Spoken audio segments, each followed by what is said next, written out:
হালের Facebook celebrity থেকে অভিনয় শিল্পী কিংবা রাজনীতিবিদ, নানা ইস্যুতে ঢাকা মহানগর গোয়েন্দা পুলিশের কার্যালয়ে গেলে বা নেয়ার পর ডিবি প্রধান হারুনুর রশিদের আপ্যায়নের দৃশ্য গণমাধ্যমের কল্যাণে দেখেছে সবাই। বৈষম্য বিরোধী ছাত্র আন্দোলনের ৬ সমন্বয়কের সঙ্গে রোববার একই টেবিলে বসে ডিবি প্রধানের খাবার খাওয়ার একটি ভিডিও প্রচারিত হয়েছে গণমাধ্যমে। ওই দিনই কার্যালয়ে বসেই ভিডিও বার্তার মাধ্যমে আন্দোলনের সব কর্মসূচি প্রত্যাহারের ঘোষণা দেন সমন্বয়করা। সার্বিক স্বার্থে আমরা এই মুহূর্তে থেকে আমাদের কর্মসূচি প্রত্যাহার করছি।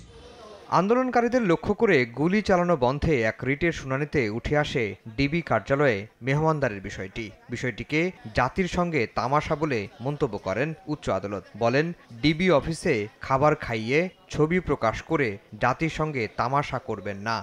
ভাতের টেবিলে বসে ছবি তুলে এটাই করেন, আপনি কি এটা মস্করা পাইছেন? ঠিক এই মস্করা ল্যাঙ্গুয়েজটা ইউজ করছেন।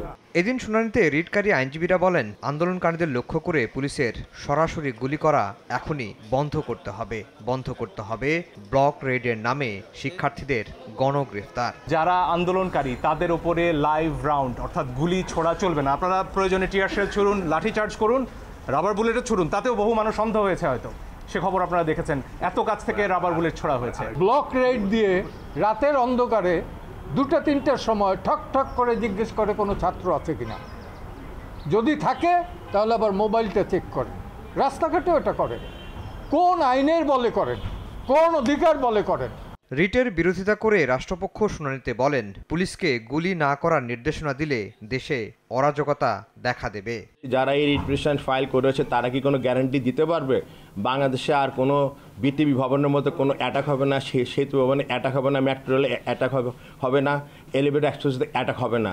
তার মানে কি পুলিশকে যদি আমরা নিবৃত্ত করি, পুলিশ কোনো রিজন ফোর্স অ্যাক্সেস দিতে পারবে না?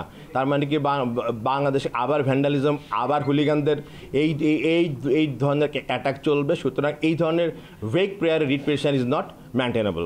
মঙ্গলবার বিষয়টি নিয়ে ফের শুনানি হবে উচ্চ আদালতে। এরপরই সিদ্ধান্ত জানাবেন আদালত। আফজাল হোসেন, সময় সংবাদ, ঢাকা।